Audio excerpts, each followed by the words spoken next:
Imagine you are floating in perfect silence. No sound, no wind, no gravity pulling at your bones. Just you, your suit, and the most breathtaking thing you have ever seen in your entire life. A swirling, luminous ring of fire stretched across the fabric of space itself. It glows gold, it glows white, it pulses like something alive, like something breathing. You've seen photographs, but nothing prepared you for this. It is the most beautiful object in the universe, and it is going to destroy you in ways that physics hasn't even fully named yet. From a distance, a black hole doesn't look like darkness. That's the first thing nobody tells you. What you're seeing is an accretion disk, billions of tons of gas and stellar debris spiraling inward at nearly the speed of light, superheated to temperatures that make our sun look like a match being struck in a hurricane. The light bends around the singularity so completely, so perfectly, that you can see the disk behind the black hole. You're seeing a halo.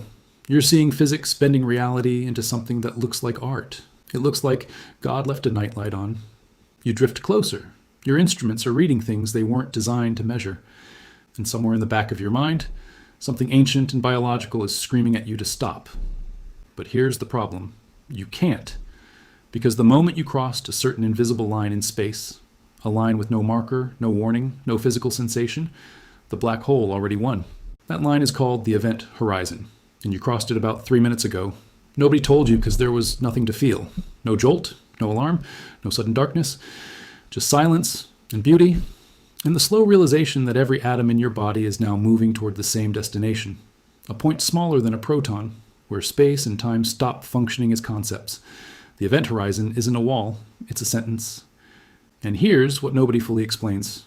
Even light, moving at 300 million meters per second, the fastest thing in the known universe, cannot escape from where you are now.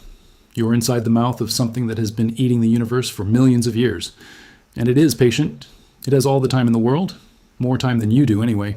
Your feet are slightly closer to the center than your head. 6 feet? Maybe less? It doesn't matter. Gravity doesn't pull equally. It scales with distance. And across the length of your body, 6 feet, the difference in gravitational pull is already catastrophic. Your feet are being yanked toward the singularity with measurably more force than your shoulders. Your body is being stretched, not metaphorically, literally. The scientific term is spaghettification, which sounds almost funny until you understand what it actually means. It means your body becomes a thread. It starts as pressure, the kind that builds behind your eyes during a long flight, but faster. Then it becomes something you don't have a word for because no human being has ever survived long enough to report it. Your spine elongates, your organs shift. The fluid in your joints redistributes toward the direction of the singularity.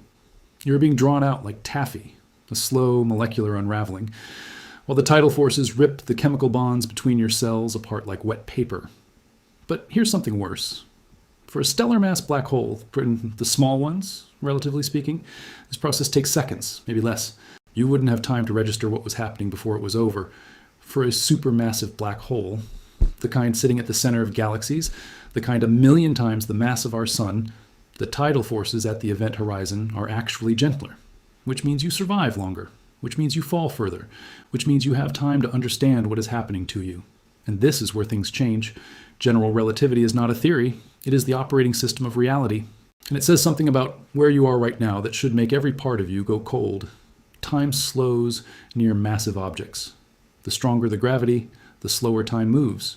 And gravity doesn't get stronger than this. If someone were watching you fall from a safe distance, and possibly theoretically watching, they would see you slow down. They would see you freeze at the event horizon like an insect trapped in amber. They would see the light from your body redshift, stretch thinner and thinner until you become a ghost image, a memory pressed against the edge of the black hole forever. They would never see you cross it. To them, you never do, but you cross it. You cross it in real time. You cross it without ceremony. And then you keep falling. Inside the event horizon, space and time have swapped roles. The singularity ahead of you isn't a place. It is a when. It is your future. And unlike every other moment in your life, there is no choice, no force, no physics in the universe that allows you to avoid it. Avoiding the singularity from inside a black hole would be like choosing not to experience tomorrow. It is structurally, cosmically impossible. But that's not even the worst part. Here's where science ends and something older begins. We don't know what happens at the singularity. We genuinely, actually, embarrassingly do not know. The equations that describe our universe, the same equations that put rovers on Mars and predicted gravitational waves a century before we could measure them, those equations produce the mathematical equivalent of a scream when you push them past the event horizon. They break. They output infinities. They stop working the way language stops working when you try to describe a color that doesn't exist. Stephen Hawking spent decades on this problem. In 2012, a group of physicists proposed something called the firewall paradox. The idea that the event horizon isn't smooth and empty, but instead a wall of lethal, high-energy radiation that incinerates anything that touches it, instantly, completely, an invisible flame at the edge of nothingness. If they're right, everything before this moment was irrelevant.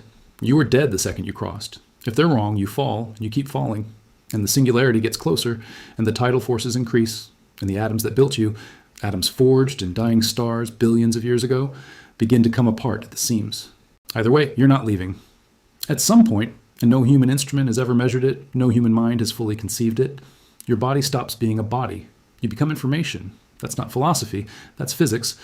Hawking radiation, the faint thermal glow that black holes emit over billions of years, theoretically encodes the information of everything they've ever consumed. Every particle, every atom, every memory stored in the neurons that used to fire inside your skull.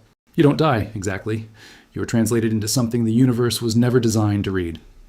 Scattered across the surface of a black hole in a language made of quantum fluctuations and Hawking glow, taking longer to fully radiate back into the cosmos than the current age of the universe, every piece of you is preserved in the most hostile library ever built, and the universe doesn't care. That's the part that sits with you. That should sit with all of us. We look up at the night sky and we see peace.